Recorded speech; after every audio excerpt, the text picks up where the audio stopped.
Vamos então ao nosso próximo painel com o tema Convenção sobre os Direitos das Pessoas com Deficiência. Chamo para compor a mesa a doutora Maria del Carmen Dias Sierra, o doutor Alex Plácido, doutor Osvaldo Peregrina Rodrigues, doutor Flávio Turtucci e a doutora Daniela de Carvalho Mucilo. Enquanto os palestrantes vão subindo aqui para a mesa, eu vou passar a qualificação de cada um. A doutora Maria del Carmen Dias Sierra é ministra do Tribunal de Família, professora agregada e adjunta da Faculdade de Direito da Universidade da República em las matérias Técnica Forense e Direito Civil, Família Personal, Patrimonial e Sucessório.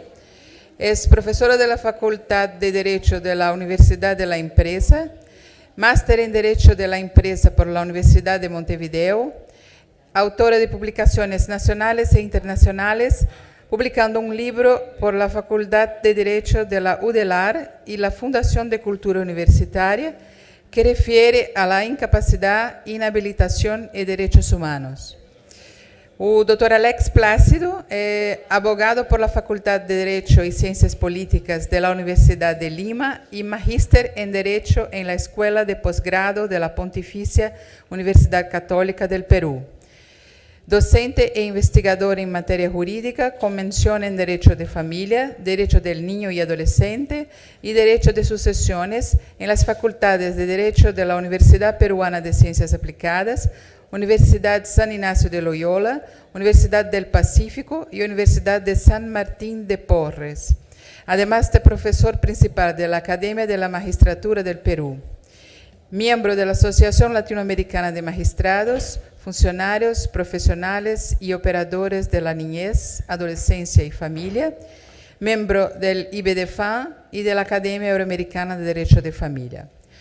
O Dr. Osvaldo Peregrina Rodrigues é promotor de justiça em São Paulo, assessor jurídico da Procuradoria-Geral da Justiça, professor universitário da graduação e da pós-graduação stricto sensu da PUC de São Paulo, doutor e mestre em Direito Civil pela PUC de São Paulo. O Dr. Flávio Turtucci é doutor em Direito Civil pela USP, professor titular do Programa de Mestrado e Doutorado da Faculdade Autônoma de Direito, é diretor internacional e vice-presidente do IBDFAM em São Paulo, advogado, consultor jurídico e parecerista. E a coordenadora da mesa, a doutora Daniela de Carvalho Mucilo, é professora de Direito Civil para cursos de graduação, pós-graduação e especialização, mestre em Direito das Relações Sociais pela PUC de São Paulo e especialista em Direito Civil Comparado pela Universidade de Camerino, na Itália.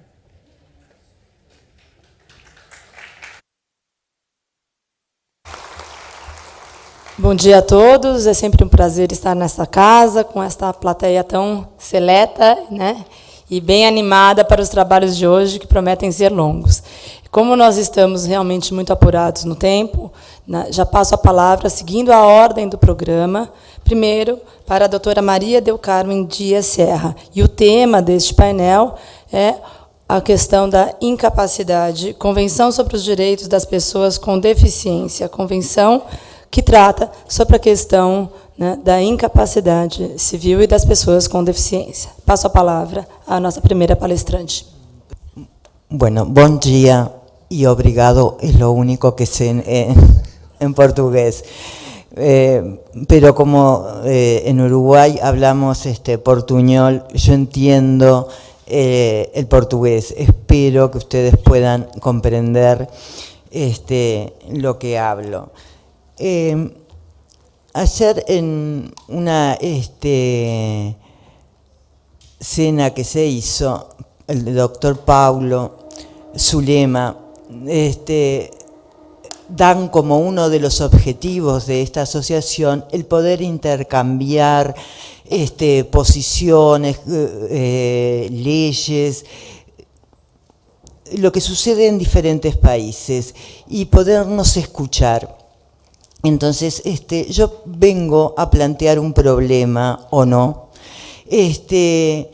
porque después de 33 años de recibida y de 30 de juez, ha cambiado el paradigma que me enseñaron, y lo que quiero es escuchar sus opiniones y cómo en su país o países están tratándolo. Esto tiene que ver con la Convención sobre los Derechos de las Personas con Discapacidad, que es una convención que tiene una particularidad especial. Además de los expertos en derecho, han participado las propias personas interesadas, es decir, las familias y las personas con discapacidad.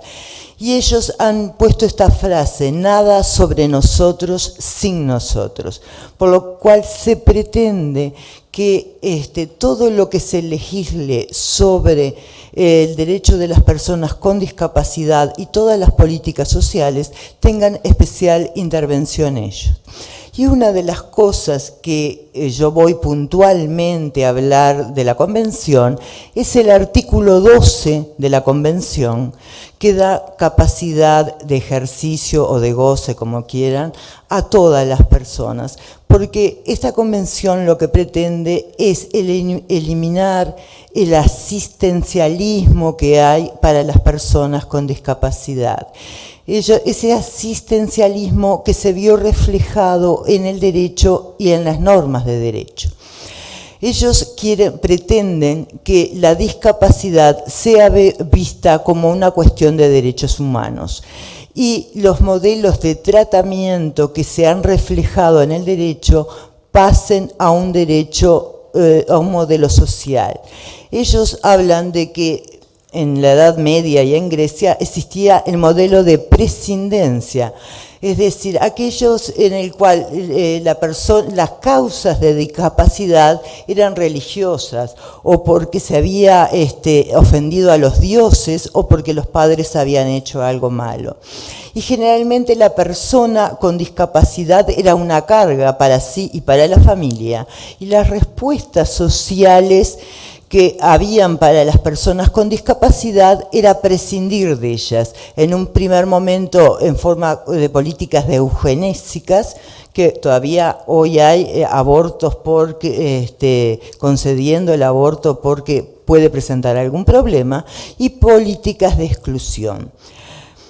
Nosotros y nuestros códigos en general, en realidad está en el modelo rehabilitador o médico, en el cual se entiende que la causa del origen de la discapacidad son médicas, provocados por una diversidad funcional que puede ser física, psíquica o sensorial. Entonces, lo que se tenía que hacer con las personas con discapacidad era normalizarlas, es decir, llevarlas a lo que es normal. Para ello había políticas paternalistas, de trabajo, por ejemplo, protegido, de educación especial, separados, pero no juntos, con iguales pero no tanto, ¿verdad? Escuelas especiales, clases especiales, madres especiales. El modelo social, que es el que pretende y el que recoge la Convención, entiende que el origen de la discapacidad no está en la persona, sino en las limitaciones sociales, y que en realidad la persona con discapacidad es una persona con igual de dignidad que cualquier otra, y vale lo mismo que las demás personas. Por lo tanto, las respuestas sociales deben ser tratar primero de desinstitucionalizar a las personas, apoyarlas en sus decisiones, incluirlas con trabajo común, con colegios, concurrir todos juntos. Y acá viene el cambio de paradigma en el cual yo me quiero centrar. en los diferentes órdenes jurídicos dividíamos capacidad de goce, capacidad jurídica, capacidad de derecho, ¿verdad? Para aquellos capacidad que se le reconocía a toda persona por el hecho de ser persona.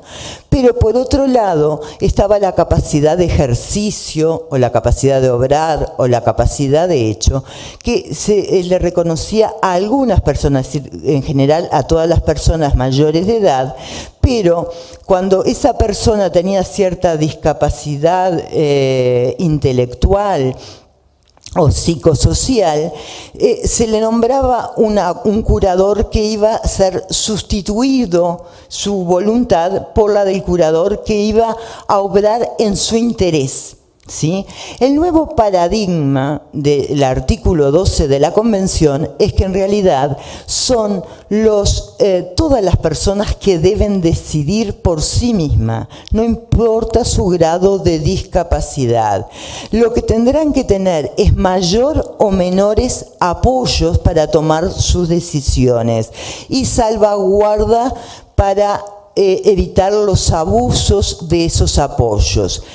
Y se cambia el principio del interés mejor, como por ejemplo hay para los chicos, por la preferencia de la persona, el respeto a su voluntad. Y ellos preguntan, a ver, ¿qué se entiende por personas normales? ¿Quién lo define?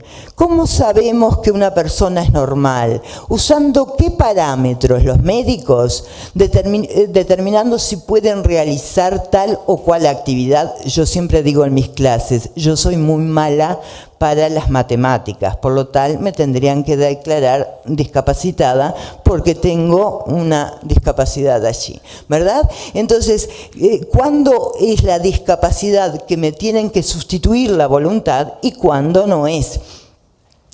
A veces se equipara la normalidad con la productividad. A ver, si yo puedo producir, soy normal, pero si yo no puedo producir, no valgo. ¿Me explico? Y yo acá puse algo que viene a decir esto, ¿verdad? Depende con qué pruebas nos realicen, las podemos salvar o no. Obviamente el elefante no va a poder subir el árbol, pero eso no quiere decir que sea discapaz. Entonces, lo que debemos, de acuerdo a la Convención, diferenciar es la deficiencia o diversidad funcional de la discapacidad, que son dos cosas diferentes. La deficiencia o diversidad funcional sería la característica de la persona consistente en un órgano, una función o un mecanismo del cuerpo o de la mente que no funciona de igual manera que la mayoría de las personas. En cambio, la discapacidad está compuesto por los factores sociales que restringen, limitan o impiden que esa persona actúe en la sociedad. Por ejemplo, si yo no tengo movilidad y uso silla de ruedas, esa es mi deficiencia, ¿verdad? Mi discapacidad es si el edificio no tiene una entrada adecuada para poderme incluir. Si yo no puedo hablar, como estoy haciéndolo, esa será mi deficiencia. Pero si yo puedo hablar de otra manera o expresarme y ustedes no me comprenden, como ahora algunos brasileros no me comprenderán, esa sería la discapacidad. ¿Me explico? Entonces, tiene que ver con las barreras sociales. El presupuesto del modelo social es que la discapacidad en realidad no tiene origen en las limitaciones de la persona, sino en las limitaciones que se genera en la sociedad, con barreras que pueden ser culturales, actitudinales, comunicacionales. Vamos a ver, ¿cuál de ustedes celebraría un contrato firmado por una persona Down? Eso vamos a ver que es una limitante cultural o actitudinal.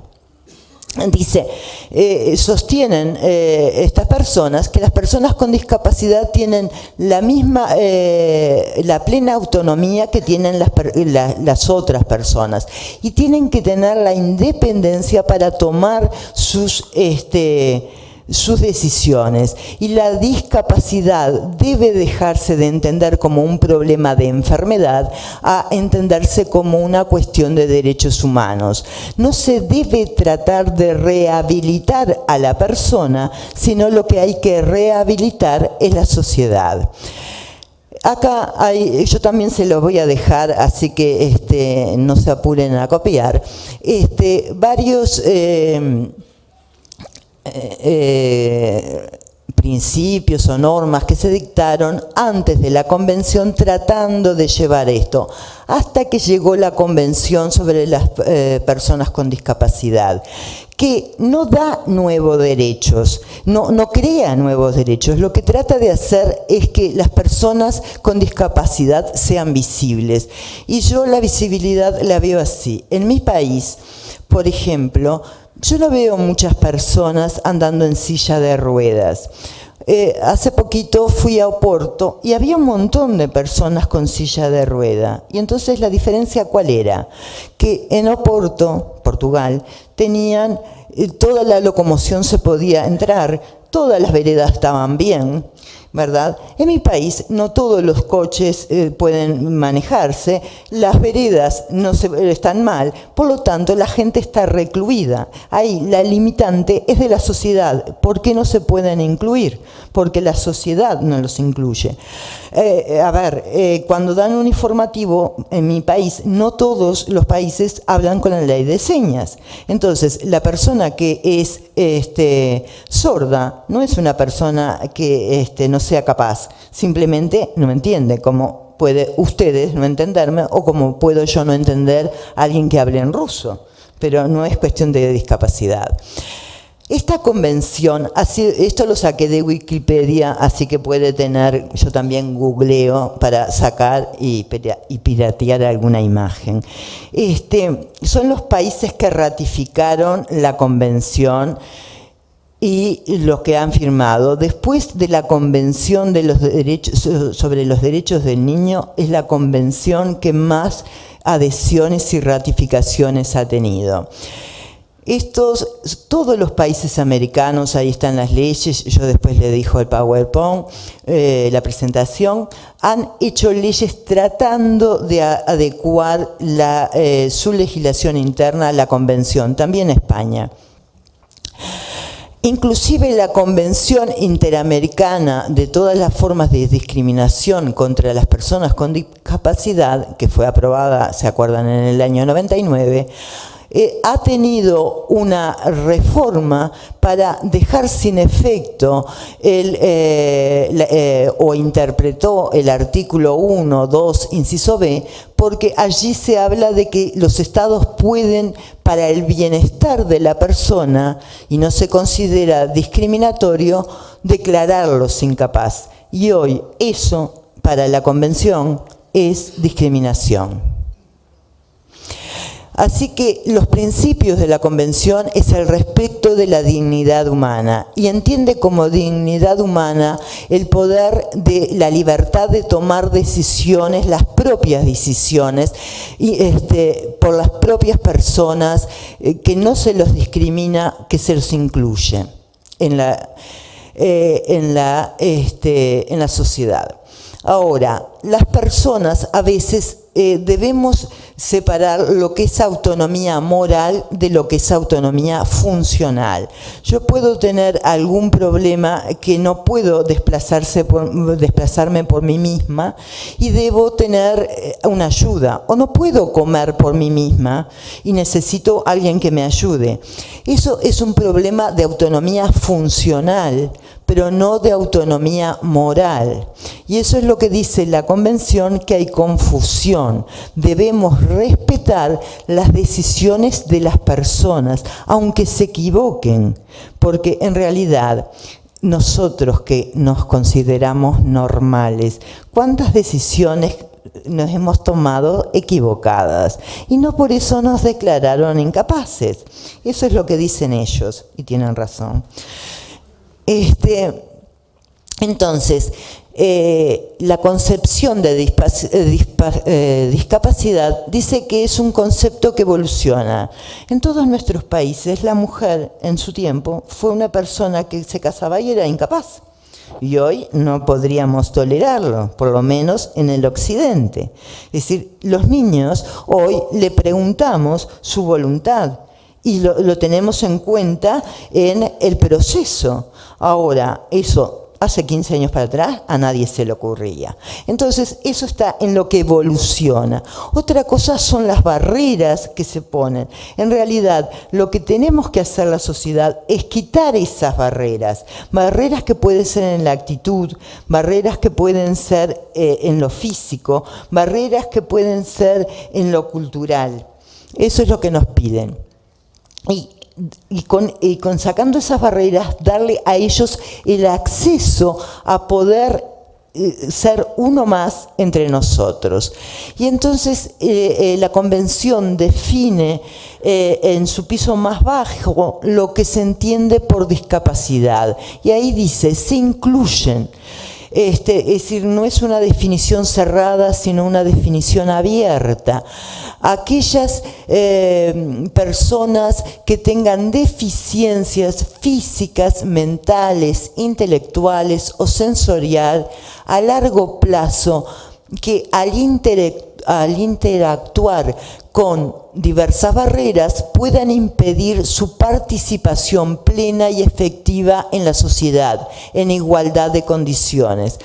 ¿Por qué es abierta? Por ejemplo, acá se incluyen las personas con deficiencias, pero a veces la persona no tiene deficiencia. Por ejemplo, tuvo un accidente y le ha quedado la cara mal, y la gente lo rechaza. En realidad no tiene una diversidad funcional, pero sí hay una discapacidad, no lo toman en el empleo. A ver, para muchos empleos no entra en el perfil, ¿verdad? Entonces podría, aunque no tiene deficiencia, el país incluirlo como discapacidad. Y se dice a largo plazo, pero podría ser a breve plazo, es decir, pequeñas, por ejemplo, una persona tuvo un accidente y ha quedado momentáneamente, por ejemplo, una CB, que puede evolucionar de diferentes formas, bueno, entenderla como discapaz. Y es discriminación por motivos de discapacidad cuando yo de cualquier manera excluyo, hago una distinción a la persona porque es discapaz, ¿verdad? En realidad yo tengo que pensar en derechos humanos y en sus libertades. Sí puedo poner políticas sociales, culturales, civiles para tratar de incluirlas, pero no para hacerlo separado. Y el artículo 12, que viene a ser el meollo de nuestro problema. Dice el artículo primero, los estados reafirman que las personas con discapacidad tienen derecho en todas las partes al reconocimiento de su personalidad jurídica. Eso está recogido del artículo 16 del Pacto Internacional de Derechos Civiles y Políticos. Es decir, toda persona, por el hecho de ser persona, tiene personalidad jurídica. Pero el artículo 2 dice, los estados partes reconocerán que las personas con discapacidad tienen capacidad jurídica en igualdad de condiciones con las demás en todos los aspectos de su vida. El concepto de capacidad jurídico fue muy discutido. Y este concepto de capacidad jurídica incluye la capacidad de goce y la capacidad de ejercicio, la capacidad jurídica y la capacidad de hecho. Y se tomó, porque diferentes ordenamientos jurídicos lo califican, o diferentes doctrinas con diferentes palabras, pero definen lo mismo. En mi país hay un dicho que dice el mismo perro con diferente collar. Y bueno, eso era lo que sucedía, y entonces para aunar se tomó el término de capacidad jurídico, que es el que toma la CEDAW en su artículo 15.2. Entonces, primero define lo que son las personas. Segundo, dice que tienen la misma capacidad jurídica, es decir, la misma capacidad de ejercicio, de obrar, que cualquier persona. El numeral tercero dice, bueno, algunas personas necesitarán para tomar sus decisiones apoyos, que no quiere decir sustitución, es decir, no son curatelas o tutelas que sustituyan la voluntad, sino será como cuando vieron que nos vamos a comprar ropa y le preguntamos, ¿qué te parece? ¿Me queda bien? Eso es un apoyo. O cuando vamos a hacer un negocio, ¿estará bueno invertir en eso? Eso es un apoyo que hacemos las personas normales. Entonces ellos dicen, bueno, las personas con ciertas discapacidades necesitarán más o menos apoyo, pero deben tomar su decisión y de ella, no sustituida. En todo caso, para que la persona, esas personas que hacen el apoyo, que pueden ser una, varias, no manipulen a las personas, habrá salvaguardias para controlar. Pero esas salvaguardias, que serían personas controlando aquellos apoyos, se hace en forma, es decir, no sé en sus países, pero en mi país declaramos incapaz a la persona totalmente y no revisamos más. Lo que revisamos es si el curador hace bien las cuentas, pero no si está mejor o peor, ¿verdad? Y acá dice, acá hay que revisarlo continuamente. Y lo que debe tomarle el apoyo no es la decisión que más le convenga, sino la que más quiere esa persona. Y acá empiezo en el problema. Imagínense una persona con parálisis cerebral. Vieron que con ciertas discapacidades intelectuales o psicosociales, hay muy pocas personas que pueden comunicarse con la persona. Generalmente los padres se comunican con las personas, aunque las otras no. Entonces ellos dicen, no importa cómo se comuniquen, si se comunican por señas, si se comunican por una sonrisa, eso debe ser interpretarse. Ahí va, les empiezo a dejar el problema. ¿Cuál es la preferencia que tiene la persona? Y eso es lo que debemos adoptar. No el interés mejor de la persona, sino qué es lo que prefiere la persona. Entonces, la persona tiene que tener una vida independiente, sacarla de las instituciones, insertarla en la sociedad, con asistentes personales, y esos asistentes serán los garantes de que puedan ser incluidos en la sociedad. Esas garantes pueden ser personas físicas o jurídicas. Por ejemplo, si yo tengo algún problema de discapacidad intelectual, puedo tomar como asistente a un banco que me va a aconsejar mejor que cualquier otro sobre mis inversiones. Entonces, el artículo 12 de la Convención sobre los Derechos de las Personas con Discapacidad refleja un cambio fundamental en el pensamiento. Afirma que, con apoyo, todas las personas con discapacidad intelectual son capaces de tomar decisiones y tener el control de su propia vida. ¿Qué han hecho los países? Yo puse algunos países. Por ejemplo, Argentina ha reformado su Código Civil con el artículo 32 y 43, Costa Rica tiene una ley, Perú le voy a dejar al compañero que sé que tiene la ley, pero además un proyecto, o tenía un proyecto de reforma de su Código Civil. La República Dominicana, México ha hecho un protocolo para los jueces y juezas del Poder Judicial. Hay sentencias porque en realidad, si vamos a aplicar de verdad la Convención, debemos cambiar todas las leyes. Por ejemplo, en mi país, el testamento es personal y personalísimo. No sería válido un testamento en el cual la persona interpretara por las sonrisas a quien le quiere dejar, ¿verdad?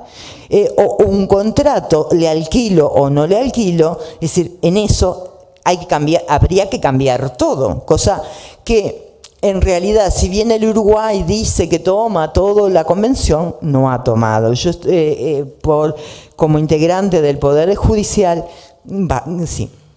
como integrante del Poder Judicial, estoy en una comisión para futuros cambios.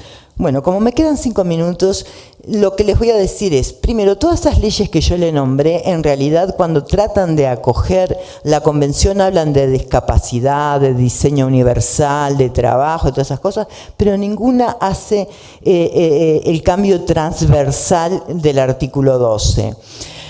La observación número 1 del comité ha observado a todos los estados que siguen confundiendo la capacidad jurídica con la capacidad de las personas físicas o la capacidad mental. Y ha observado a los estados diciéndole, en realidad le tienen que reconocer a todas las personas, ya sea cual sea su capacidad mental, su capacidad jurídica, es decir, la capacidad de tomar decisiones. No importa que se equivoquen, acá les dejo un informe mundial que se hizo sobre los obstáculos que hay para en realidad hacer. Hay diferentes espacios en los que yo he participado que se pretende sensibilizar a esto, y yo les pregunto, y es lo que quiero dejar el debate abierto. De acuerdo a la convención, todas las personas, no importa su discapacidad, pueden casarse, pueden contratar, pueden alquilar, pueden formar familia. ¿Estamos preparados para eso? Gracias.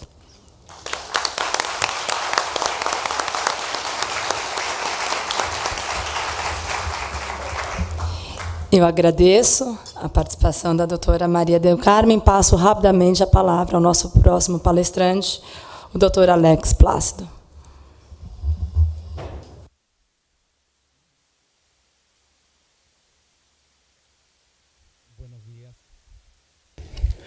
Buenos días.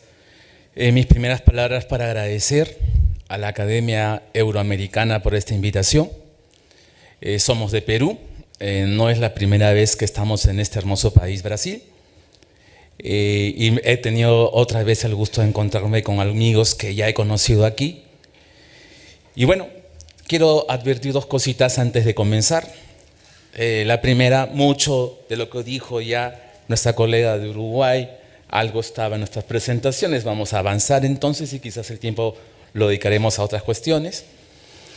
Y lo segundo es que quizás este tema me apasiona tanto, y la razón es porque tengo un hijo con una deficiencia sensorial, y con él he aprendido las dificultades que la sociedad peruana establece a las personas con discapacidad, y voy a mostrarles el estado de la cuestión en Perú y por supuesto el aporte que hemos realizado al Congreso de la República buscando de reformar nuestro Código Civil a fin de ponerlo al día con la Convención, y también en nuestra condición de profesor de la Academia de la Magistratura.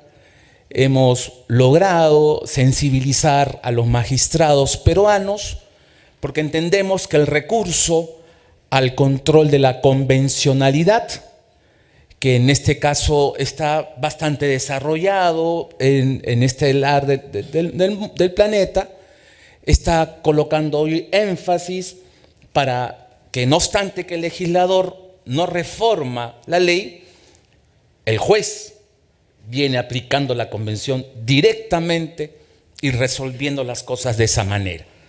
Comienzo entonces por decirles que el Comité de Derechos de las Personas con Discapacidad, en su informe inicial al Perú del año 2012, ya nos precisó la necesidad de derogar no solamente la legislación que está en nuestro Código Civil en total disconformidad con la Convención, sino también muchas prácticas que se tienen desde el primer Código Civil peruano de 1852, incorporadas en las personas y que provocan entonces un trato discriminatorio a quienes se encuentran en esta situación. Debo decir nuevamente, un poco invocando el ejemplo de mi propio hijo, lo que costó ser admitido en una escuela normal Y lo digo normal porque hay escuelas diferenciadas y sentíamos que él tenía que estar con chicos de su edad, de su propio entorno, donde entonces no haya esta situación muy particular. Costó mucho la comprensión con los directores de las escuelas, pero la práctica subsiste. Creo que la evolución del tratamiento de la discapacidad pasa de haberlos tenido a estas personas consideradas como objeto de tutela para atender sus necesidades, para hoy comprender que son sujetos de derecho con capacidad para poder ejercer por sí mismo y con el sistema de apoyos y las salvaguardias que reconoce la Convención. El modelo de la presidencia se explicó, pero quiero poner lo que ocurre en mi país. En Perú, el modelo de la presidencia no es un tema que se ha superado, al contrario. Las personas con deficiencias mentales son apartadas de las ciudades. Son llevados a locales que aún tienen denominaciones como manicomios y allí recluidas, sus libertades recortadas. No hay una comprensión de la sociedad, al contrario, hay un rechazo de apartamiento. En el tema del modelo médico rehabilitador, que es el que rige nuestro Código Civil, la cuestión con el Perú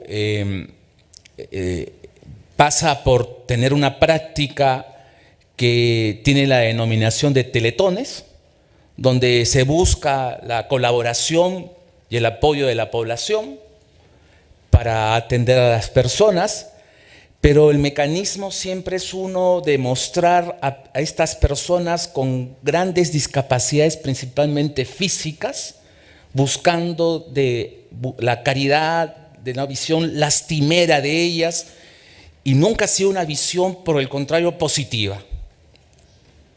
Es verdad que tenemos una ley, pero nuestra ley en este modelo social lo único que ha desarrollado es el principio de accesibilidad.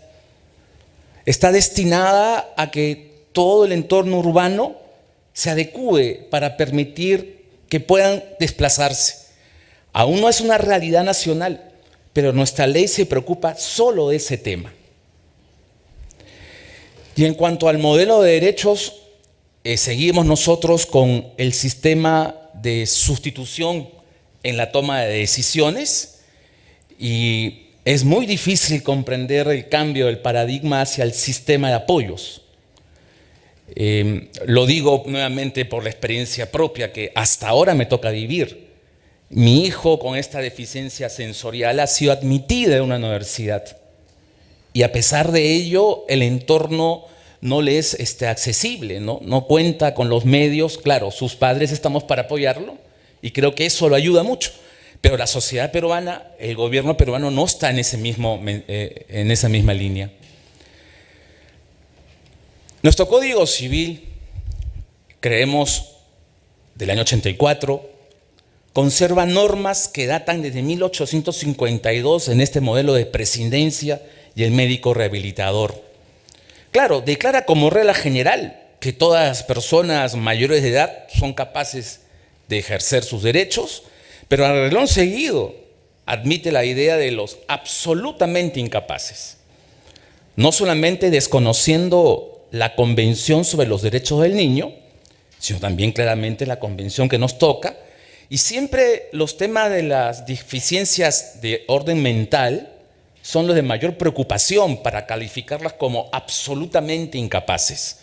En la relación de los también conservados incapaces relativos, el tema se sigue manteniendo, ¿no? Y allí vemos siempre el mayor énfasis a las deficiencias de índole mental, siempre conservadas en este esquema. Y el modelo de sustitución, reflejado en nuestro Código Civil aquí, cuando se dice que los representantes legales de los incapaces, justamente ellos van a tomar las decisiones en esta institución llamada curatela. Quiero avanzar con esto porque ya se ha explicado. Tenemos un primer proyecto de ley de junio del 2015 y este proyecto de ley intentó ponernos al día con el tema de la convención Pero si bien parte ya la idea de querer establecer que la discapacidad ya no es causa para establecer limitaciones en el ejercicio de los derechos, realmente ello no se ha logrado porque, por un lado, se conservan los términos de incapacidad absoluta y de incapacidad relativa, como se ve en el proyecto, y por otro lado, el tema de la capacidad de ejercicio de los niños y adolescentes no es comprendido en nuestro sistema jurídico. Por eso se dice entonces allí que los menores de 18 años hasta los 12 son relativamente incapaces. No se toma en cuenta el principio de capacidad progresiva de ejercicio de esta convención. Y en cuanto a lo que nos comporta el tema, nos importa es, seguimos con la tesis de la incapacidad relativa de ejercicio.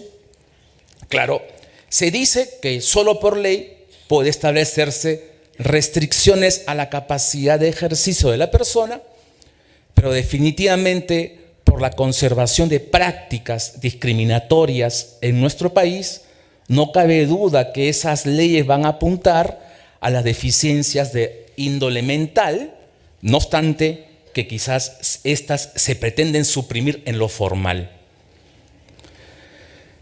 Este proyecto de ley no prosperó por estas observaciones y tenemos hoy en el Congreso un nuevo proyecto de ley debatiéndose. Si bien es cierto, es mejor que el anterior, no solo porque se han suprimido ya estas referencias a incapacidad absoluta e incapacidad relativa, lo cierto es que, como se ve en este proyecto del artículo 43, insistimos en la vulneración de la Convención sobre los Derechos del Niño, porque ahora se agregó la parte final cuando dice: las personas menores de 12 años carecen de capacidad de ejercicio. Esto resiente el pensamiento frente a la convención que plantea el paradigma de la capacidad progresiva de ejercicio y en manifiesto la incomprensión de nuestro legislador.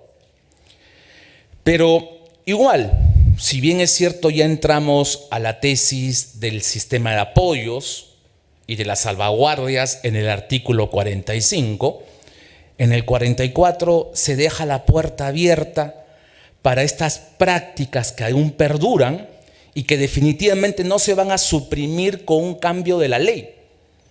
Este es un tema de la sociedad misma, un tema generacional, una cuestión relacionada con la ley es insuficiente. Y si bien es cierto, se declara nuevamente que la discapacidad no comporta en ningún caso una restricción de la capacidad de ejercicio, se deja la puerta abierta para que por ley se puedan dictar supuestos de incapacidad de ejercicio, y definitivamente por la práctica en mi país, estas van a ser de índole sensorial. Por eso insistimos, ¿no? El tema de que hay que comprender algo que en nuestro medio es muy difícil de entender. Una persona con discapacidad que cuenta con apoyos para la toma de decisiones no tiene restringida su capacidad jurídica conforme a la convención. Esto es muy difícil de entender en nuestro medio.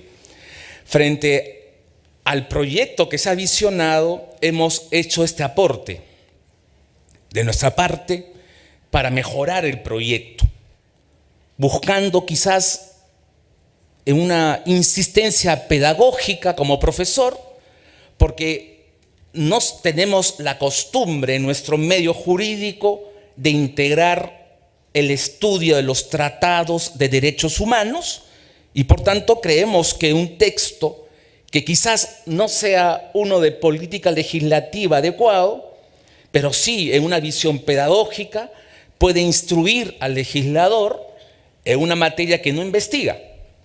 Y decimos entonces que todas las personas, incluidas las personas con discapacidad, tienen plena capacidad jurídica, y que este concepto comprende, de acuerdo a la convención, la capacidad legal y la legitimación para actuar.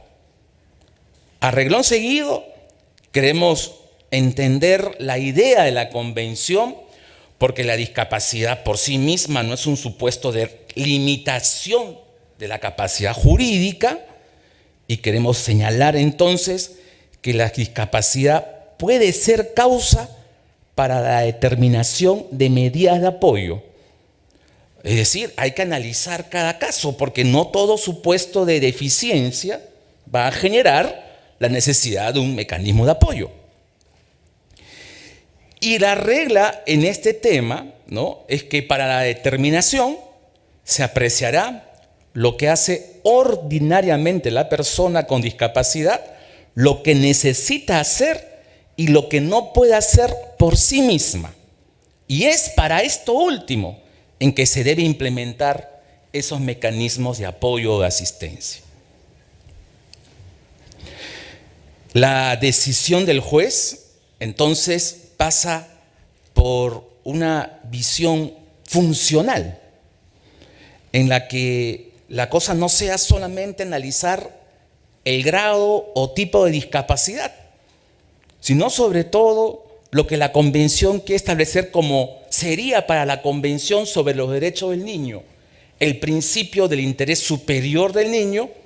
Aquí el propio comité advierte la existencia de este principio, el que debe respetarse los derechos, la voluntad y las preferencias de las personas con discapacidad y nunca decidir por ellas. Este es un principio vital que está en la Convención, no me cabe duda, pero bajo la idiosincrasia del peruano, creemos que debe estar en su Código Civil. Y el sistema de salvaguardias, como ya se explicó, estos mecanismos para garantizar que no se produzcan abusos, también contemplados en el proyecto. De acuerdo a la información que tenemos hoy, este proyecto se está estudiando, se nos ha invitado a participar en el Congreso, en el debate, para sustentarlo, y esperamos que sea comprendido ahora y podamos tener una ley, un código civil acorde con la Convención.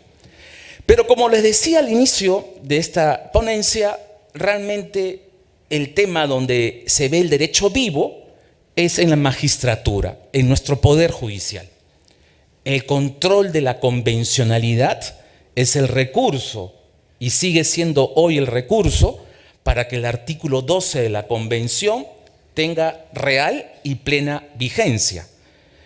En primer lugar, el presidente de la Corte Suprema de Justicia del Perú ha comprendido esta materia y en el año 2014 dictó una resolución interna dirigida a los magistrados de la especialidad de familia para que apliquen la Convención en los casos que tengan que atender y pueda hacerse ello a través de un control de convencionalidad. Debo decirles que a pesar de esta indicación del presidente, no todos los magistrados atienden el control de convencionalidad.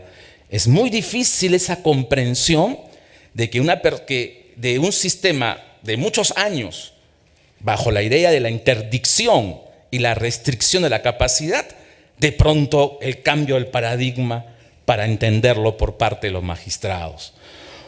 Pero en el año 2014, a través de una acción de amparo, un tribunal peruano, un juzgado de derecho constitucional, no de derecho de familia, fue el primero que aplicó el control de convencionalidad para resolver un caso en el que, habiéndose declarado la interdicción de una persona con discapacidad, en este caso por deficiencia mental, en el ámbito de familia, se llevó su situación cuestionando la resolución judicial a la justicia constitucional, y allí se aplicó por vez primera, en el año 2014, este control de convencionalidad.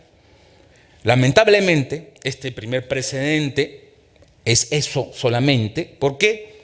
Porque en el año 2015, la instancia superior en apelación declaró nula esa sentencia por problemas de notificación en la demanda y por las características del Poder Judicial peruano. A esta fecha, 2017, este proceso aún sigue en primera instancia sin ser sentenciado. Pero este es un precedente fundamental. este precedente del 2012, en el que colaboramos con el juez de la causa, que también tiene una discapacidad. Esta sentencia ha sido redactada por un juez que le costó muchísimo ser admitido en nuestro Poder Judicial a causa de su discapacidad sensorial de tipo visual. Es ciego, vidente.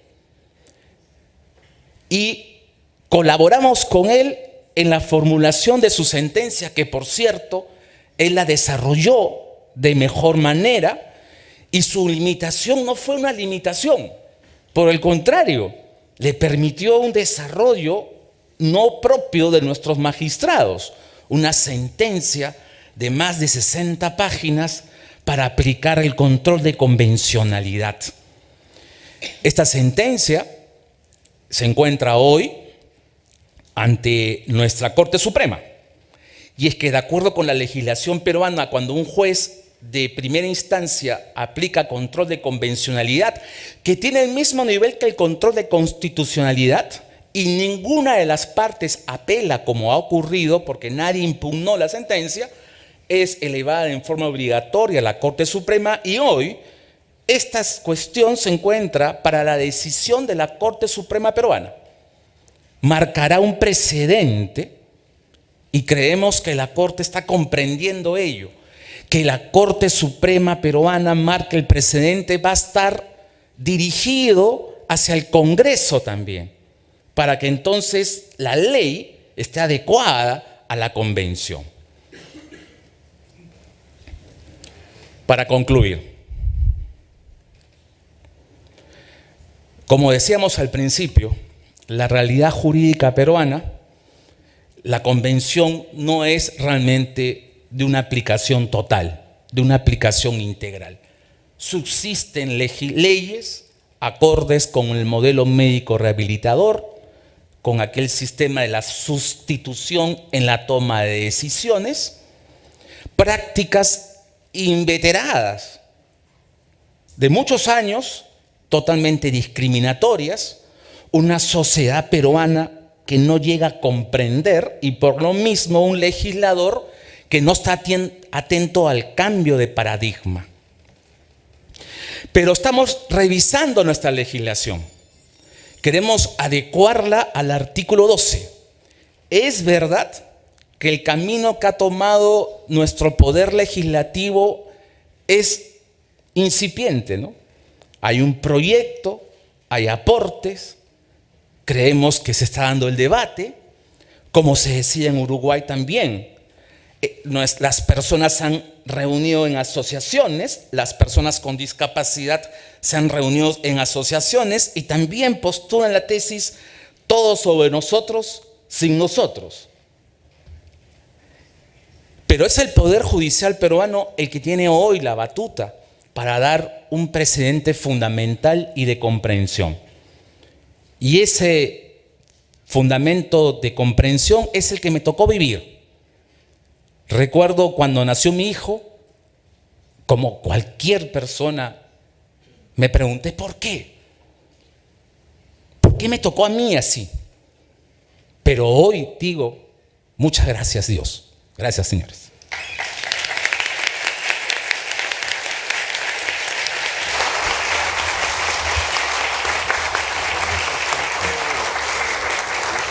Eu agradeço a emocionante palestra do professor Alex Plácido e passo rapidamente a palavra ao Dr. Flávio Tartucci.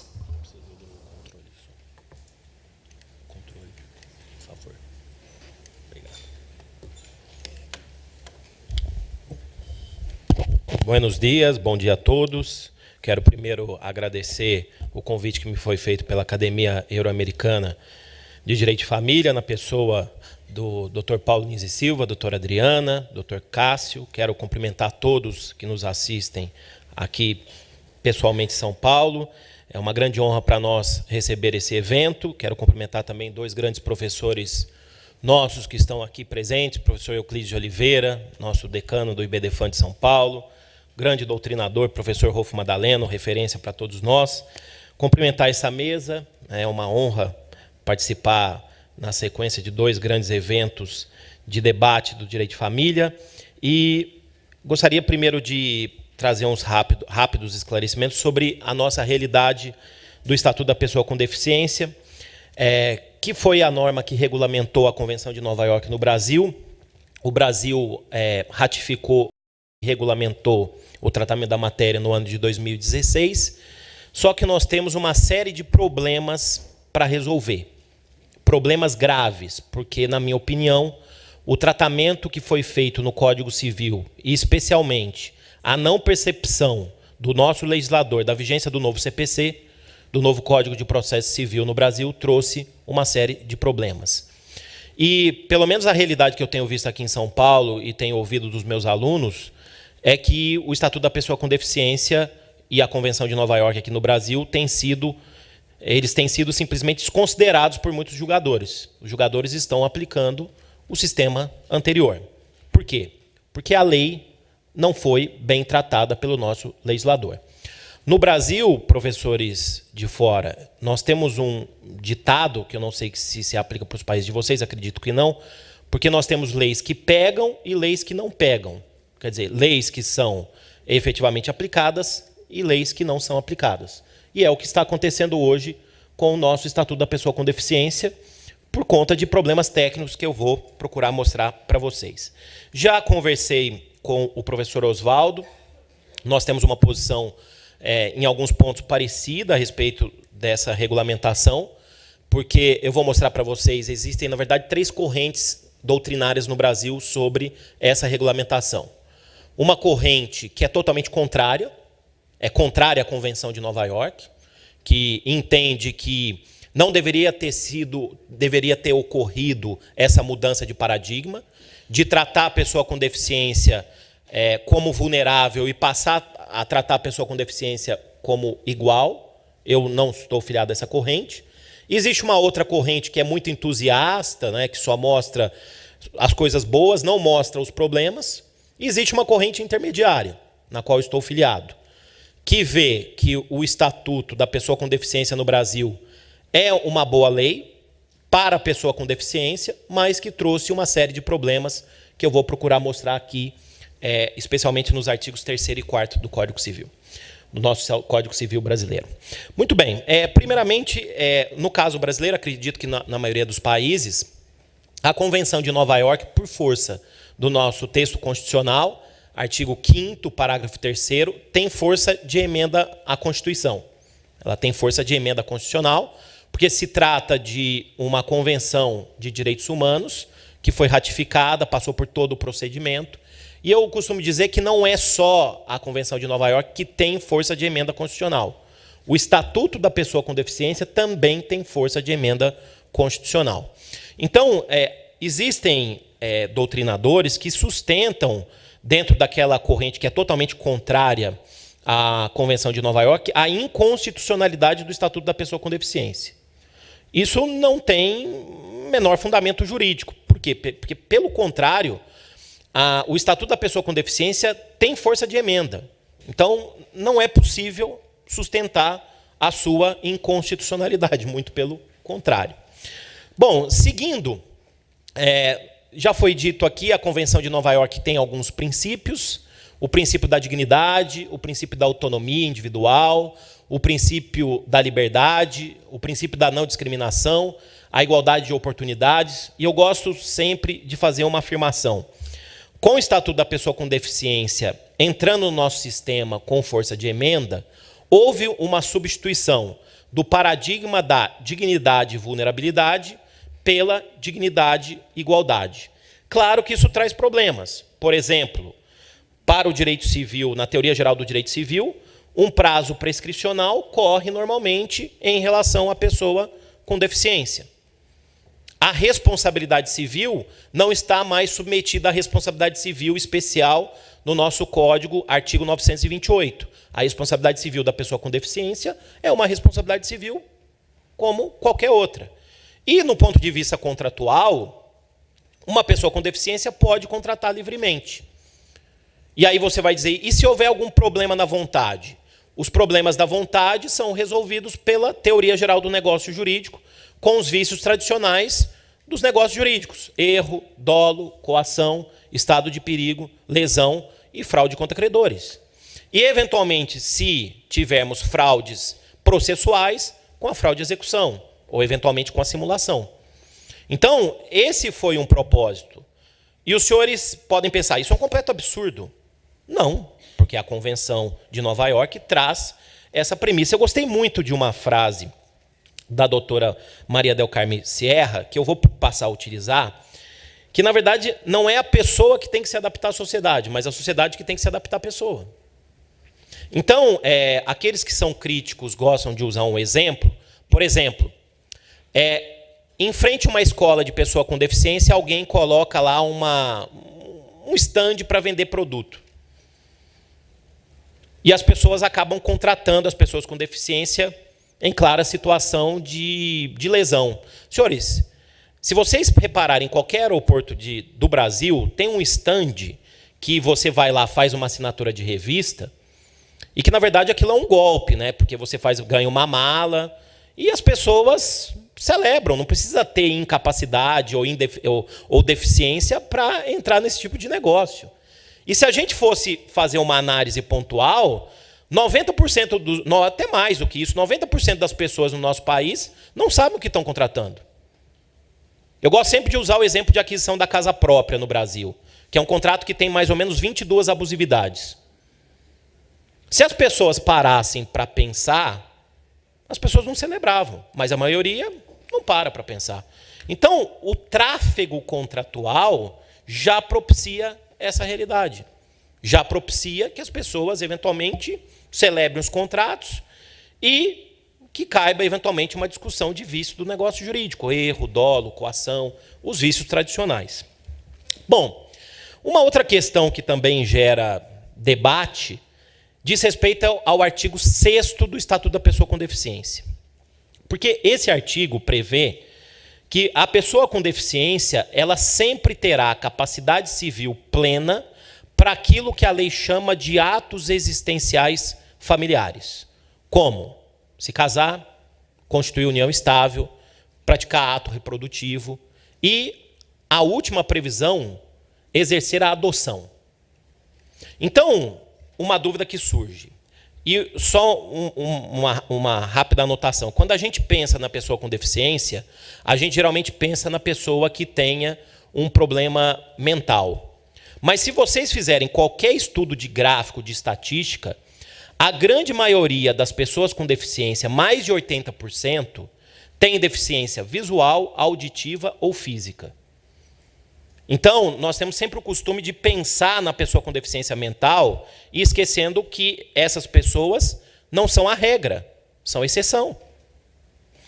O casamento, por exemplo, eu não vejo o casamento como algo ruim para a pessoa. Em alguns casos ele acaba sendo, mas eu não vejo como algo ruim para a pessoa, no sentido de que a pessoa com deficiência não poderia se casar. Então, o que o nosso Código Civil fez? O que foi feito no nosso Código Civil? O Estatuto da Pessoa com Deficiência revogou o dispositivo que dizia que era nulo o casamento no caso de pessoa com algum tipo de incapacidade sem ter discernimento. Então, ela pode se casar, ela pode constituir união estável. E o que causa perplexidade é a adoção. Porque, às vezes, a pessoa pergunta, uma pessoa com deficiência mental pode adotar? Eu tenho um colega, um amigo, e, aliás, ele escreveu isso na tese de doutorado dele, o professor Maurício Bunazar, que gosta de dar esse exemplo. Uma pessoa portadora de autismo pode adotar? Pelo dispositivo legal, sim. Está lá, expresso. Tem o direito de adotar. Porém, você pode utilizar um outro entrave para essa adoção, que é o princípio do melhor interesse do adotado. Então, vejam como são as peculiaridades do caso concreto, nesses dois exemplos que eu já dei, no contrato e na adoção, que vão determinar se o ato pode ou não ser praticado. Se ele vai ser válido, se ele vai ser nulo, se ele vai ser anulável, etc. Eu poderia falar um pouco sobre testamento, porque eu fiz uma pesquisa, escrevi um texto que está publicado em 2 revistas sobre o testamento, mas em matéria testamentária, o Estatuto da Pessoa com Deficiência é fantástico. Porque no testamento, como sempre pregou a doutrina, a capacidade ou incapacidade é analisada no caso concreto. se a pessoa tinha discernimento ou não para praticar o ato testamentário. Bom, vou mostrar agora o que aconteceu com a nossa teoria das incapacidades, como era e como ficou a nossa teoria das incapacidades. Muito bem. Nós tínhamos no artigo 3º do Código Civil os absolutamente incapazes. Então tínhamos os menores de 16 anos, os enfermos e deficientes mentais sem discernimento para a prática dos atos da vida civil, e as pessoas que por causa transitória ou definitiva não puderem exprimir vontade. Essas pessoas, se praticam o ato sem representação, como é na grande maioria dos países de modelo romano-germânico, o ato é nulo. É algo que se repete nesses modelos. Por outra via, nós temos os relativamente incapazes, antes, menores de entre 16 e 18 anos. Veja aí, professor Plácido, como parece realmente com o Código Peruano. Os ébrios habituais, que são os viciados em álcool, não aqueles que bebem todo dia, porque senão teria que interditar metade desse auditório, eu acredito. Os viciados em tóxicos e os que, por deficiência mental, tenham o discernimento reduzido. O inciso 3, os excepcionais sem desenvolvimento mental completo. E 4, os pródigos. O nosso Código Civil ainda continua condenando a pessoa que gasta tudo o que tem. Na minha opinião, deveria tirar o pródigo e, talvez, em homenagem ao professor Zeno Veloso, colocar o apaixonado, porque o apaixonado deveria sofrer uma interdição. Um rápido panorama. O que aconteceu? Todos os incisos do artigo 3º foram revogados. E a previsão do inciso 1 foi parar no caput. Então, os absolutamente capazes são só os menores de 16 anos. Nos relativamente incapazes, inciso 1 e inciso 4 não foram modificados. Houve uma modificação no inciso 2 para tirar a pessoa com deficiência mental. E no inciso 3, que foi um dispositivo criado para o portador de síndrome de Down, ele foi substituído pelo antigo artigo 3º, inciso 3. Então ficou assim, ficaram assim os artigos. Uma crítica inicial. Terrível. O legislador não pensou nisso. Não existe nenhuma pessoa que seja maior de idade absolutamente incapaz. Uma pessoa que está em coma profundo no hospital e que não tenha nenhuma condição de exprimir sua vontade é relativamente incapaz. Uma pessoa que tenha, e não me parece que, na minha opinião, claro, salvo o melhor juízo, que o Estatuto da Pessoa com Deficiência e a Convenção de Nova York tenham pensado nessa pessoa. Uma pessoa de idade avançada, portadora de Alzheimer, que não tem nenhum irreversível, que não tenha nenhum discernimento para praticar qualquer ato, é relativamente incapaz. O que o legislador deveria ter feito? E há um projeto de lei, o projeto 757, no Senado Federal. Eu tive a honra de ter dado um parecer nesse projeto, que pretende voltar uma regra anterior. Voltar a antiga regra do artigo 4º, a antiga regra do artigo 3º, inciso 3, pessoa que por causa transitória ou definitiva não puder exprimir vontade, o que depende de uma análise psicossocial no caso concreto.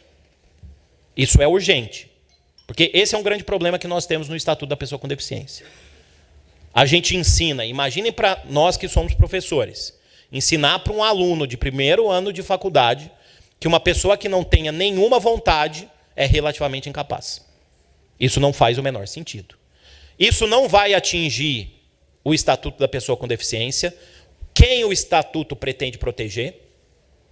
Porque a pessoa com deficiência continuará sendo o que é, no nosso sistema hoje, plenamente capaz. Houve uma mudança em relação aos deficientes auditivos, porque no sistema anterior eles eram tratados como relativamente incapazes. E hoje são tratados como plenamente capazes. Muito bem, um resumo aí em 6 linhas sobre o que foi feito pelo Estatuto da Pessoa com Deficiência. Não há maiores de idade que sejam absolutamente incapazes. As pessoas com deficiência, em regra, são capazes. Se for o caso, somente para os atos patrimoniais, a regra não é mais interdição ou processo de nomeação de curador. Nós vamos ver que há um problema também em relação a isso. A regra passou a ser, para os atos patrimoniais, a tomada de decisão apoiada, ou apoio, que é o que está no projeto peruano, que tem na Itália, é chamada amministrazione di sostegno, só que é uma diferença. Na Itália, eles não mudaram a teoria das incapacidades. E tem também na Alemanha, chamada Betreuung, que lá para eles quer dizer assistência, né? Então, a regra passou a ser a tomada de decisão apoiada para os atos patrimoniais. Por iniciativa da pessoa com deficiência, se ela quiser, em um processo judicial, ela nomeia 2 apoiadores para ajudá-la no ato. Eu só tenho uma dúvida aqui, isso não está claro ainda na doutrina, se essa tomada de decisão apoiada, esse apoio, se ele seria geral ou se ele seria específico. Eu penso que ele seria específico, né? Então, por exemplo, a pessoa com deficiência quer vender um imóvel que ela recebeu de herança. Se ela quiser, ela convoca o apoio. Se ela acha que tem discernimento para praticar o ato, ela pratica o ato. E se eventualmente tiver algum problema de vontade nesse ato, como é que eu resolvo? Erro, dolo, coação, estado de perigo, lesão. Lembrando que sempre o terceiro de boa-fé está protegido. A boa-fé objetiva é princípio em todos os países, aliás, inclusive até nos modelos da Inglaterra e dos Estados Unidos, mas em todos os países de modelo romano-germânico, a boa-fé objetiva é modelo, né? No nosso código, nos códigos de toda a América Latina. Aliás, o Código Argentino Novo, elaborado pelo professor Lorenzetti, que eu tive a honra de ler, valoriza muito a boa-fé objetiva, né? Então, quer dizer, sempre, na dúvida, o ato é válido, porque você tem um terceiro que, de boa-fé, praticou o ato, né? Esse é um outro problema que diz respeito à questão contratual. Somente em casos excepcionais será cabível a curatela, e aí o problema não se sabe se é curatela ou interdição. Na minha visão, vejam só o que aconteceu, professores. O legislador que fez o Estatuto da Pessoa com Deficiência, ele mudou alguns artigos do nosso Código Civil. Mas ele não observou que esses artigos do Código Civil que foram alterados, eles seriam revogados pelo Código de Processo Civil. O Estatuto da Pessoa com Deficiência entrou em vigor em janeiro. Em março entrou em vigor, desculpa, brasileiros ter que contar essa vergonha, né, mas é a nossa realidade. O Código de Processo Civil entrou em vigor em março. Então revogou todos os artigos. E o nosso Código de Processo Civil chama ação de interdição. Só que não é uma ação de interdição absoluta. É uma ação de interdição com curatela parcial. Então ela tem interdição só no nome. Eu não vejo nenhum problema de se entrar com ação de interdição. E, aliás, no peticionamento eletrônico, a ação que está lá nominada no programa, lá não tem politicamente correto para falar que a ação é de nomeação de curador. Lá aplica o direito vigente. O nome da ação, como é que está nominado lá no peticionamento eletrônico? Ação de interdição, né? Então, nós temos mais essa jabuticaba jurídica. Nós temos a ação, porque a jabuticaba é uma fruta que só tem no Brasil, em tese, né? Então, nós temos uma ação de interdição com curatela parcial, por falha do nosso legislador, né? A curatela somente atinge os atos patrimoniais e para os atos existenciais, como eu falei, sempre haverá capacidade civil plena. Bom, isso está confirmado pelos artigos 84 e 85 do Estatuto da Pessoa com Deficiência. Não vou nem ler, porque eu acabei de explicar isso, né? Artigos 84 e 85 do Estatuto da Pessoa com Deficiência, né?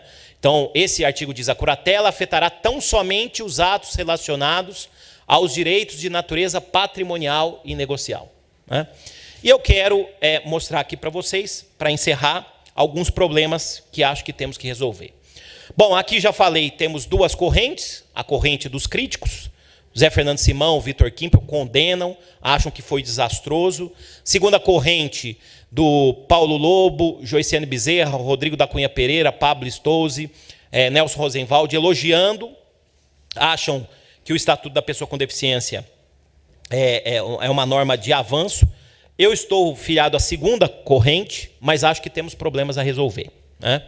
Então, acho que temos problemas para resolver, e esse projeto de lei, o parecer está no site do Senado Federal, projeto de lei 757 de 2015, os senhores podem lá conferir, né, as propostas de alteração. Bom, primeira proposta, já disse. Primeiro problema, temos que voltar a uma regra de pessoa que não tenha qualquer vontade ser tratada como absolutamente incapaz.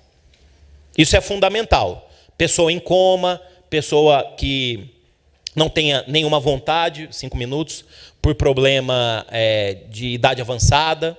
Então, isso é urgente. E acho que esse é o grande problema para os juízes não aplicarem o Estatuto da Pessoa com Deficiência. Porque, imagine, o julgador começa a estudar e já vê essa previsão e fala, bom, essa norma não tem o menor sentido. Né? Porque é isso mesmo, não existe maior de idade absolutamente incapaz. O legislador pensou na pessoa com deficiência, mas esqueceu uma série de outras situações. Segundo problema, o sistema do Código de Processo Civil está todo baseado na interdição. A ação que cabe hoje pela lei é a ação de interdição. Vamos deixar um pouco a academia de lado e vamos falar de prática, tá? Deixa os alquimistas debaterem isso em outra esfera. Se vocês tiverem que entrar com uma ação, a ação que cabe é a ação de interdição. Né? E para piorar, porque é a minha opinião, semana que vem vai ter uma jornada de processo civil do Conselho da Justiça Federal, aqueles enunciados que são tão aplicados pelo STJ, e eu tenho lá uma proposta exatamente nesse sentido, que vai ser debatida. A ação que cabe é interdição com curatela parcial. Objetivo do estatuto, do projeto de lei, tirar todas as menções à ação de interdição que tem na legislação e colocar no lugar a ação de nomeação de curador. Então, essa é uma proposta que resolveria o problema e aí estaria em total harmonia com a Convenção de Nova York. Outro problema, como ficam as pessoas interditadas hoje? Elas passam a ser automaticamente capazes ou há necessidade de uma ação de levantamento da interdição para que voltem a ser capazes? Questão de direito intertemporal.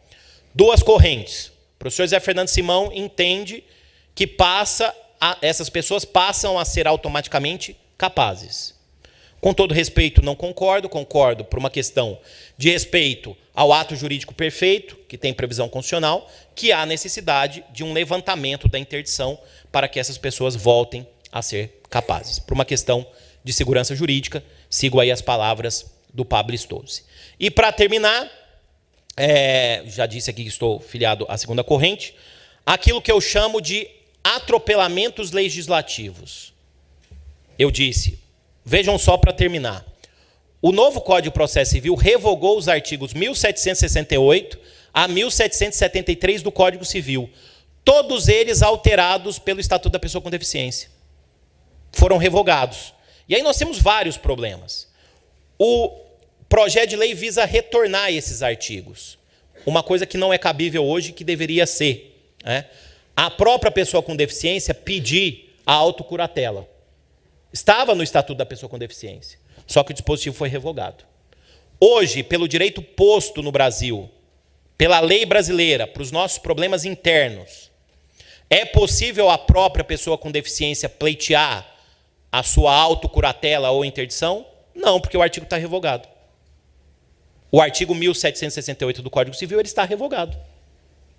Se vocês pegarem, está lá, revogado pela Lei 13.105 de 2015. Então, professores, temos uma regulamentação da Convenção de Nova York, mas temos problemas para resolver. Né? Espero que no Peru essa regulamentação não seja, digamos assim, tão problemática como essa que tivemos recentemente no Brasil. Muito obrigado.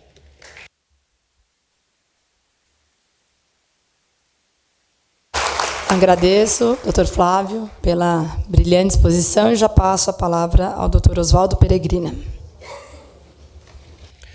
Bom dia.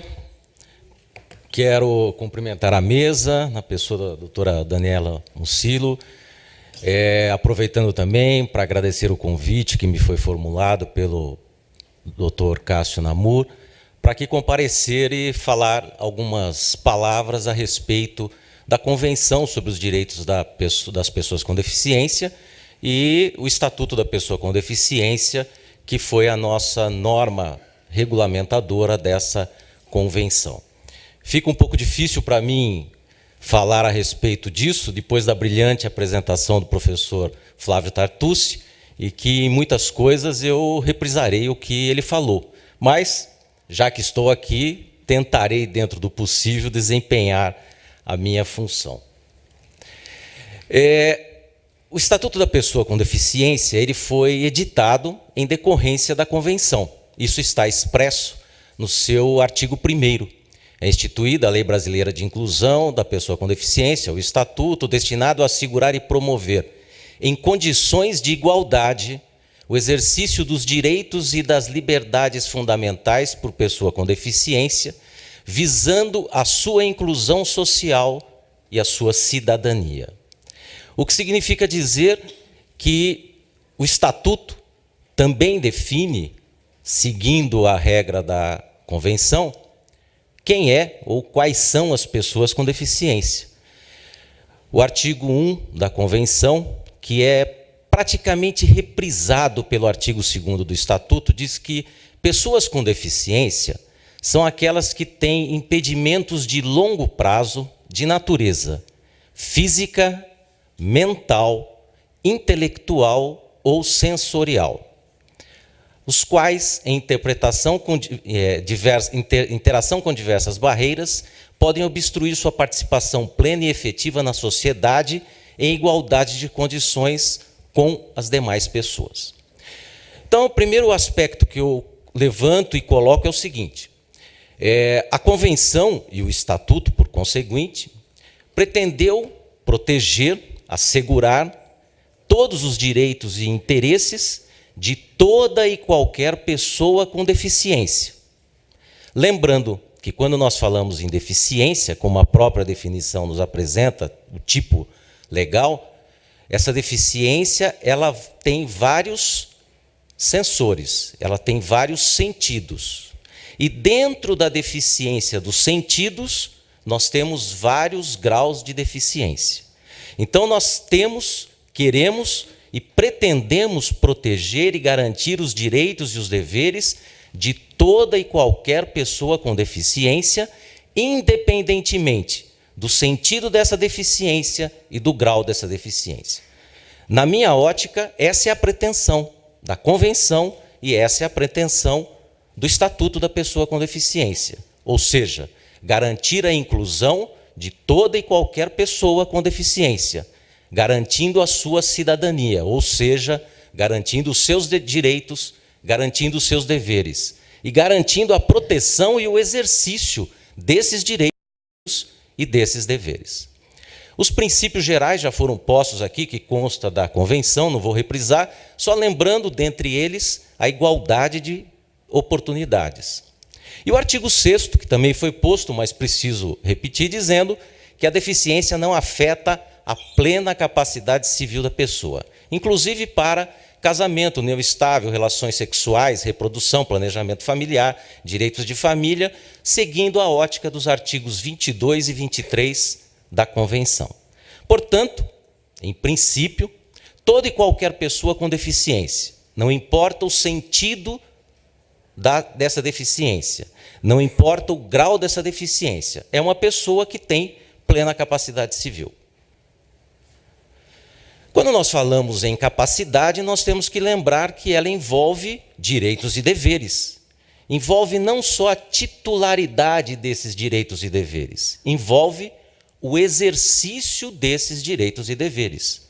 Portanto, voltando, já que nós pretendemos proteger toda e qualquer pessoa com deficiência, não importando o sentido dessa deficiência nem o seu grau, nós temos que fazer algumas avaliações a respeito disso.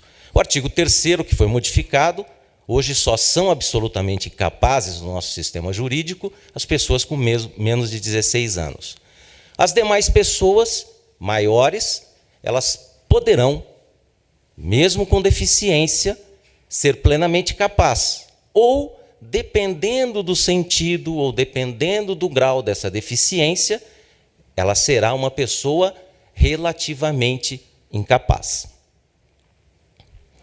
O artigo 4º, o artigo 85 do Estatuto da Pessoa com Deficiência colocam que a pessoa posta em curatela, ela tem direitos e deveres em igualdade de condições, só que esse exercício será exclusivamente para direitos relacionados a questões patrimoniais e negociais. Então, como o professor Flávio Tartucci colocou, os direitos existenciais de família estão retirados dessa proteção da pessoa com deficiência, que terá que exercê-lo e poderá exercê-los sozinha, não por representação. Como o professor colocou, a curatela é uma curatela parcial. Pois bem, se nós colocarmos isso de forma genérica, é muito salutar, é muito interessante. E nós queremos e pretendemos, sim, incluir e garantir e proteger toda e qualquer pessoa com deficiência. E me desculpem a repetição, a despeito do sentido dessa deficiência, a despeito do grau dessa deficiência. Acontece o seguinte, nós temos, e não é numa canetada jurídica ou numa legislação, que nós vamos acabar com o que existe no mundo de fato. O professor Flávio colocou que 80% das causas de deficiência não são deficiências mentais. Mas nós temos aí 20% de deficiência mental. Por mais que nós não queiramos, nós temos uma camada da sociedade que está numa situação de plena incapacidade civil. Ainda que não queiramos, nós temos pessoas, e numa quantidade razoável, que estão em estado de coma há anos. Nós temos pessoas que, pela idade, já estão com doença avançada irreversível. E que essa pessoa não tem condições de, por si só, reger a sua pessoa. Não só nos atos negociais, mas em todo e qualquer ato. E se nós pretendemos incluir, garantir, proteger os direitos e os interesses de toda e qualquer pessoa com deficiência, nós temos também que proteger essas pessoas. Então, por exemplo, eu já estive nesse auditório e comentei isso. Eu tenho um primo que está em estado de coma desde 1979. Nós tínhamos 14 anos de idade, houve um acidente e alguns faleceram, outros sobreviveram e ele está em estado de coma desde 1979. Está chegando a 40 anos, né? E aí, esse meu primo, ele pode se casar hoje. Ele pode se casar.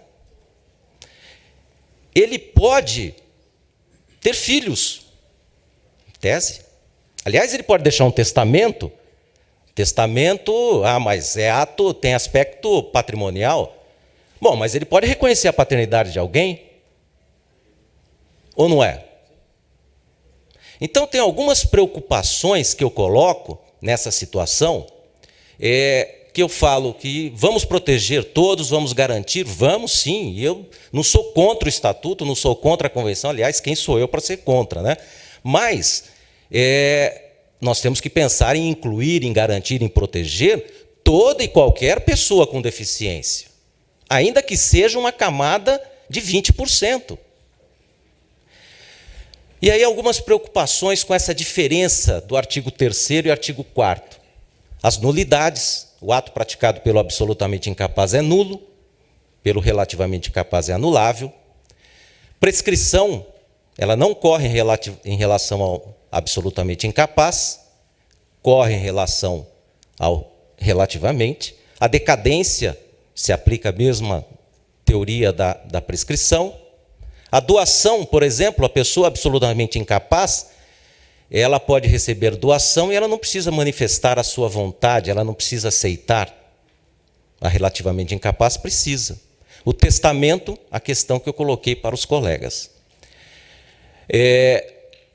Existe um projeto de lei, que o professor Flávio Tartucci acabou de mencionar, o 757 de 2015, no qual eu tive o prazer de ler o parecer subscrito pelo professor, já na Comissão de Constituição e Justiça. Só que, vejam bem, esse parecer, esse projeto de lei é de 1º de dezembro de 2015. O Estatuto da Pessoa com Deficiência é uma lei sancionada em julho de 2015 que passou a ter vigência em janeiro de 2016. Portanto, praticamente um mês antes da vigência do Estatuto, o legislador, percebendo o seu equívoco, já apresentou um projeto de lei para modificar o Código Civil, o Código de Processo Civil e o Estatuto da Pessoa com Deficiência, para consertar algumas dessas questões que o professor coloca como atropelamento jurídico. E uma das pretensões era postergar a vigência do Estatuto da Pessoa com Deficiência para que entrasse em vigência justamente no mesmo dia do Código de Processo Civil, em março de 2016.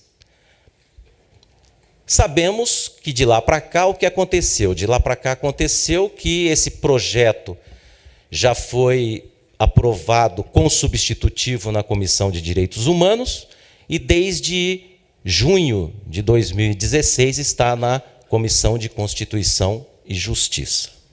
Bom, se nós pensarmos que o Estatuto da Pessoa com Deficiência, ele começou no Senado Federal em 2003, em 2006 ele foi para a Câmara dos Deputados e foi sancionado em 2015, dá para nós termos uma ideia de quando provavelmente teremos a edição dessa norma legal, adequando toda essa situação jurídica. E vejam bem, o nosso estatuto começou a ser editado antes mesmo da convenção.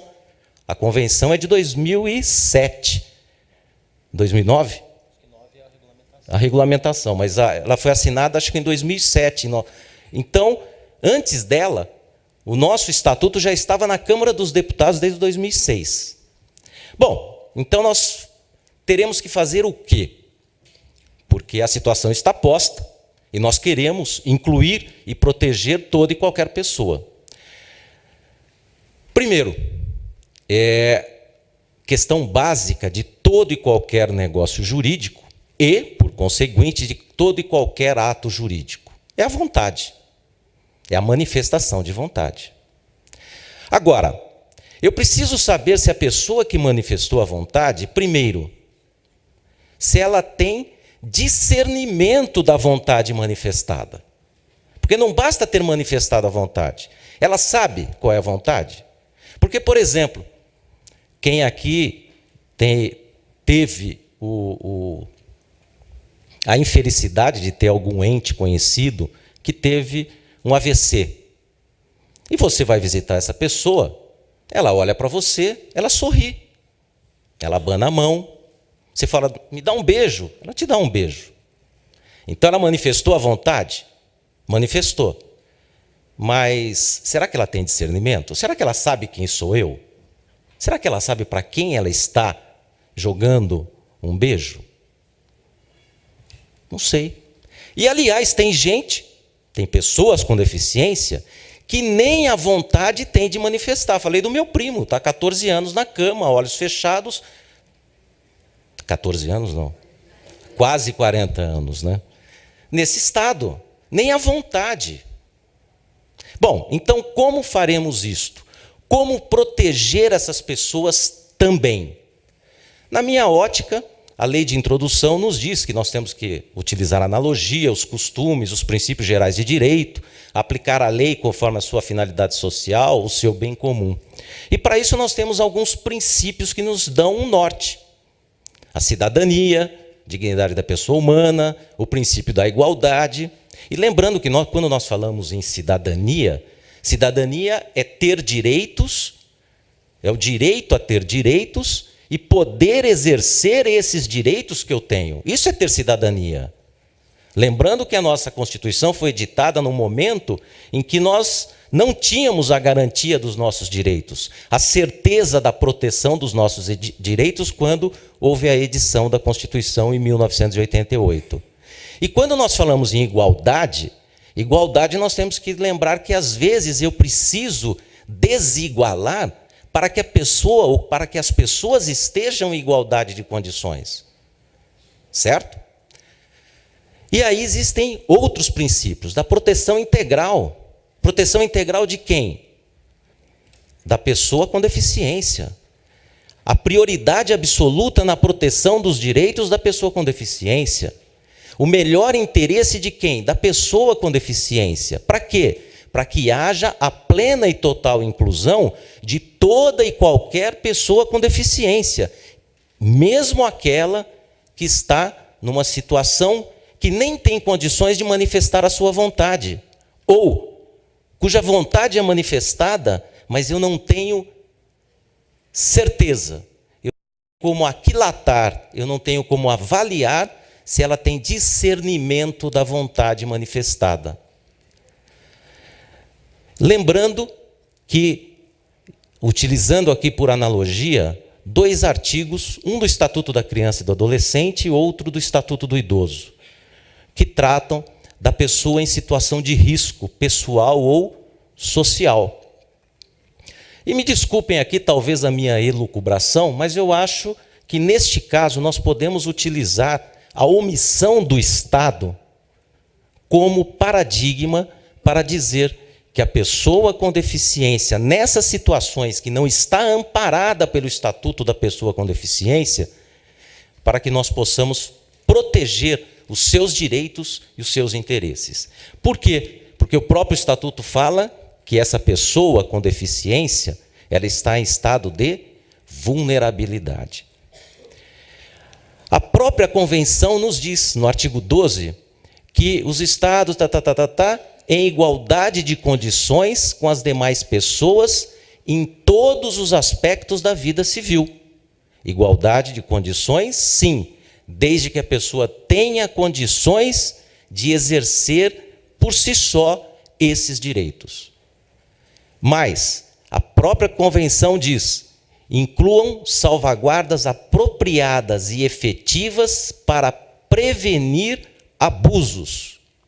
E vejam bem quantas salvaguardas nós temos nesse item 4 do artigo 12. Ou seja, a própria Convenção nos diz: eu tenho sim que buscar meios, eu tenho que proteger essa pessoa. Qual pessoa? Toda e qualquer pessoa com deficiência. Não importa o sentido dessa deficiência, se ela é física, se ela é mental, se ela é sensorial ou se ela é intelectual. Não importa o grau dessa deficiência. Por isso que nós temos mecanismos judiciais para quê? Para verificar, para avaliar, para analisar cada pessoa. Cada um de nós é um ser humano. Cada um de nós tem as suas especificidades, positivas ou negativas, normais ou ditas anormais, mas cada um é cada um, cada ser humano é um ser humano. Por isso que o Código de Processo Civil disse que, ao fixar a curatela, ao estabelecer a curatela, o que o juiz precisa fazer? Ele precisa, primeiro, estabelecer os limites dessa curatela. E segundo, consoante as características pessoais. Ou seja, eu preciso individualizar. Eu preciso verificar a situação daquela pessoa. Primeiro, qual é o sentido da sua deficiência? Segundo, qual é o grau da sua deficiência? E com base nessas avaliações, é que eu poderia verificar se essa pessoa tem e pode exercer por si só todo e qualquer ato da vida civil. Se ela pode exercer por si só atos negociais ou se ela não pode exercê-los. E mesmo com relação aos atos ditos existenciais de família. Porque eu tenho que avaliar, eu tenho que aquilatar a situação daquela pessoa, tendo como paradigma o quê? O seu melhor interesse. A proteção integral e de forma absoluta e prioritária dos seus direitos e dos seus interesses. Porque eu tenho que proteger, eu tenho que incluir na sociedade quem? A pessoa com deficiência. E mais uma vez repetindo, independentemente do seu sentido de deficiência, independentemente do grau dessa deficiência. Aliás, aqui fazendo só um paralelo, é interessante que o próprio Estatuto, ele parece que nos apresenta uma certa divergência. Por quê? Se nós formos lá na tomada de decisão apoiada, na tomada de decisão apoiada está dito que o apoiador, o apoiado, pode solicitar apoiadores, pelo menos 2, para quê? Para a prática de atos da vida civil, genericamente. Não disse que para os atos negociais da vida civil, simplesmente atos da vida civil. É só nós verificarmos o artigo 1783-A do Código Civil. O artigo 2º do Estatuto diz que a avaliação da deficiência, quando necessária, será biopsicossocial, realizada por equipe multiprofissional e interdisciplinar e considerará os impedimentos, as funções, os fatores, a limitação, a restrição de participação. Esse artigo, salvo engano, ainda não está em vigência. Parece que ele só começa a ter vigência a partir de janeiro do ano que vem, 2 anos da vigência do Estatuto. Talvez para que o nosso judiciário brasileiro conseguisse uma equipe multiprofissional e interdisciplinar, provavelmente daqui até janeiro do ano que vem, falta cerca de 6 meses, isso será possível, ter um tempo suficiente para essa, nós sabemos, né, a situação que nós nos encontramos. Não vou entrar aqui no mérito da interdição, coloquei entre aspas, que não é o caso, mas meu tempo está esgotado, mas... 3,5. Tá, tem tempinho ainda? 3,5. Então, o professor Flávio me deu me deu uma canja aqui. Mas eu nunca sei se aquele ditado disse puxar a sardinha para minha brasa ou a brasa para minha sardinha, mas, enfim, eu tenho que falar um pouco do Ministério Público, né? E aqui é outro imbróglio que foi criado. Por quê? Pela redação do Código de Processo Civil, e o que está em vigência é o Código de Processo Civil, e não a redação que era posta pelo Estatuto da Pessoa com Deficiência no Código Civil, o Ministério Público só tem legitimidade para esse tipo de pretensão judicial quando a doença mental for grave, ou quando as demais pessoas não postularem. Aí fica sempre aquele questionamento. Bom, então tem doença mental grave e tem doença mental não grave, menos grave.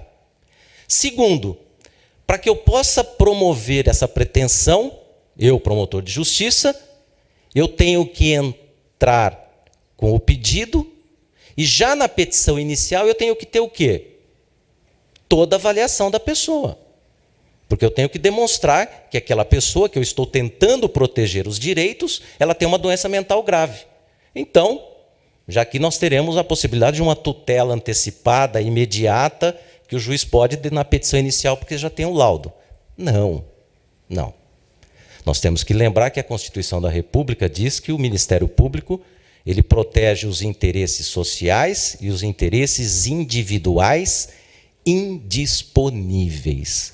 Portanto, pelo texto constitucional, aliás, reprisado no próprio artigo 176 do Código de Processo Civil de 2015, que diz isso. Bom, se eu posso proteger os direitos individuais indisponíveis, eu posso sim, independentemente do sentido, independentemente do grau de incapacidade de uma pessoa, da deficiência de uma pessoa, eu posso sim postular em juízo a proteção dos seus direitos, dos seus deveres. Em linhas gerais era isto. Eu só queria terminar, e me desculpem aqui, mas todo mundo que é pai sabe que a gente sempre... minha filha, na escola dela neste ano, por uma coincidência, houve um projeto e cada grupo de 4 alunos saiu pela cidade para verificar alguma coisa que falte na cidade de São Paulo. E o projeto da Giovana, minha filha, com os colegas, é esse daí, de verificar a realidade das pessoas com deficiência na cidade de São Paulo. Posteriormente, eles viram que o leque era muito grande, e aí eles acabaram adentrando só para a pessoa com deficiência visual e a pessoa com deficiência física. Mas se alguém tiver interesse, tem o blog, muito legal, muitas pessoas entrevistadas, e me desculpem corujice da minha parte. Muito obrigado, me desculpem pela repetição dos temas, mas foi um prazer.